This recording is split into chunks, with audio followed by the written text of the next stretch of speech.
ውድ የአሃዱ ቤተሰቦች ኢትዮጵያ ውስጥ የጋዜጠኝነት ትምህርት ከመጀመሩ በፊት ሙያው በልምድ የሚሰራ ነበር። ጋዜጠኞችም ተምረው የሚመረቁበት ተቋም ኮሌጅ ወይም ዩኒቨርሲቲም አልነበረም። ጥቂት ሰዎች ውጭ አገር ሄደው ሙያውን ስለተማሩ የዚህ ዕድል ላልገጠማቸው ባልደረቦቻቸው ጓደኞቻቸው መልሰው የሚያስተምሩ ነበር።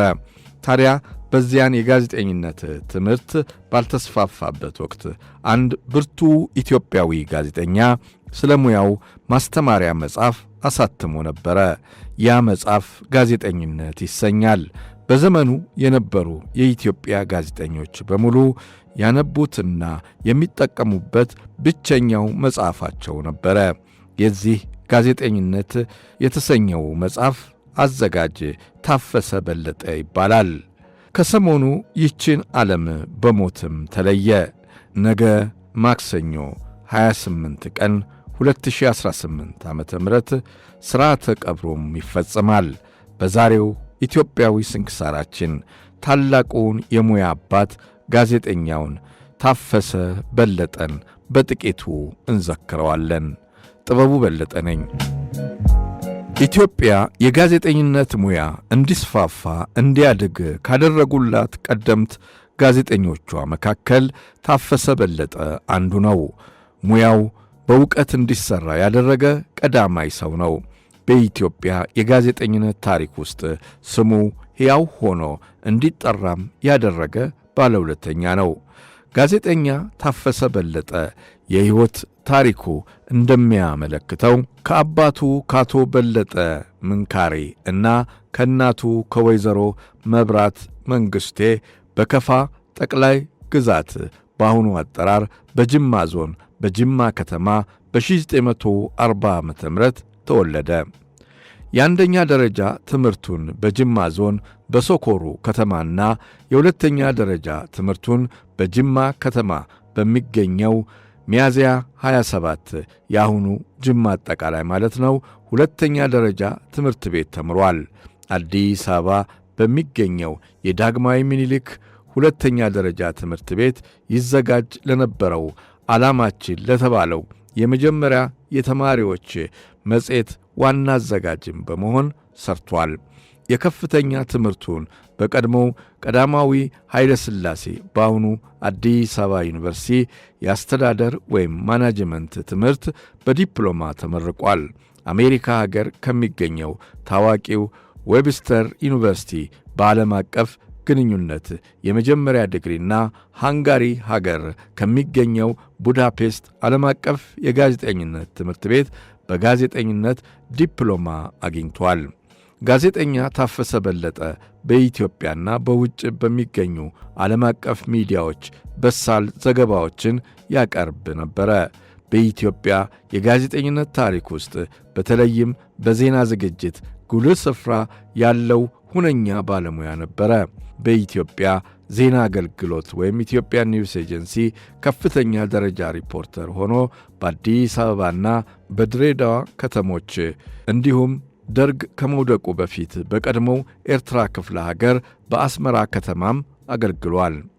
የኢትዮጵያ ጊዜያዊ ወታደራዊ አስተዳደር በተለምዶ ደርግ እየተባለ ይጠራ ለነበረው መንግሥት ርዕሰ ብሔር ለነበሩት ለብርጋዴር ጀነራል ተፈሪ በንቲ እንደዚሁም ለተቀዳሚው ምክትሉ ሊቀመንበር ኮሎኔል መንግሥቱ ኃይለማርያም በአስቸጋሪ የአብዮት ወቅት ልዩ ጋዜጠኛ በመሆንም እንደሠራ ታሪኩ ያወሳል።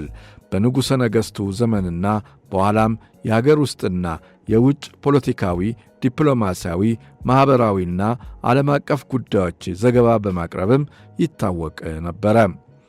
ፍጥነትን ወይም ታይም ላይንስ፣ ታማኝነትን፣ አኩሬሲ፣ ግልጽነትን፣ ክላሪቲ፣ ተጨባጭነትን፣ ኦብጀክቲቪቲና ሙሉነትን ወይም ኮምፕሊትነስ እየተባሉ የሚጠሩትን የሙያ መገለጫዎችን በብቃት ማሟላት ለሚጠይቀው ዜና ፊታውራሪው ጋዜጠኛ ታፈሰ በለጠ እንደነበር የሥራና የሙያ ባልደረቦቹ ተባብረው የሚመሰክሩለት የሚያደንቁት ሙያውን አክባሪ ነበረ ይሉታል።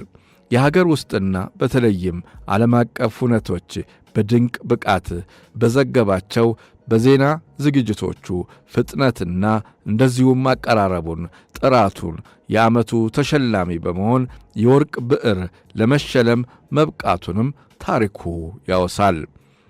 ሰዓት ብርቅና ስልጣኔ ምልክት በነበረበት በዚያን ዘመን የግድግዳና የእጅ ሰዓት በኢትዮጵያ አርማና በግዕዝ ፊደል በመስራት እንዲከፋፈል ማድረጉም ሌላው ተጠቃሽ ሥራው እንደሆነም ታሪኩ ያወሳል።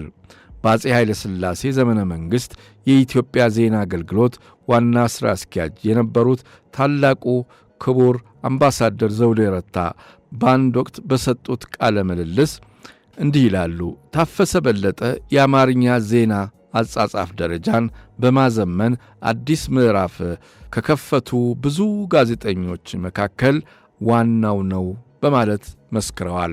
በዘመነ ደርግ ለአሜሪካ ድምፅ የአማርኛ ሬዲዮ ቪኦኤ ታደሰ በላይነህ በሚል የብዕር ስም ከጄኔቫ ወይም አውሮፓ ብስለትና ጥልቀት የነበራቸው ዘገባዎች ሲያስተላልፍ የቆየው ደርግ ከወደቀ በኋላ በእውነተኛ ስሙ ያቀርብም ነበረ።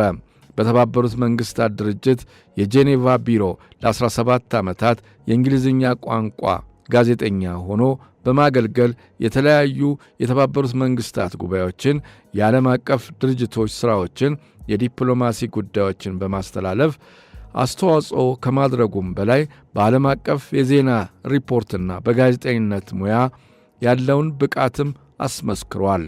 ዓለም አቀፍ ኢትዮጵያዊው ጋዜጠኛ ታፈሰ በለጠ በጋዜጠኝነት ሙያ በአማርኛ ቋንቋ የተጻፉ መጻሕፍት ባልነበሩበት ዘመን ልምዱንና ተሞክሮውን ከጋዜጠኝነት ሳይንስና ዕውቀት ጋር በማዛመድ ጋዜጠኝነት የተባለ ሙያዊ መጽሐፍ በመጻፍ ለቀጣዩ ትውልድም እንዲተላለፍ አድርጓል። በበጎ አድራጎት ወይም ሰናይ ተግባር የሚታወቀው ጋዜጠኛ ታፈሰ በለጠ ስዊዘርላንድ ጄኔቫ መዋዕለ ዘመኑም የኢትዮጵያ ኦርቶዶክስ ተዋሕዶ ቤተ ክርስቲያን ለመጀመሪያ ጊዜ ሲመሠረት ከመሥራቾቹ አንዱ በመሆን በጸሐፊነት እንዳገለገለም ይነገርለታል። በስዊዘርላንድ ጄኔቫ የኢትዮጵያውያን መረዳጃ ማኅበር መሥራች ከመሆኑም በላይ የማኅበሩን አባላት በግላቸው በመርዳትና በማበረታታት የሚታወቅ ደግና ቅን ሰው እንደነበርም ተጽፎለታል።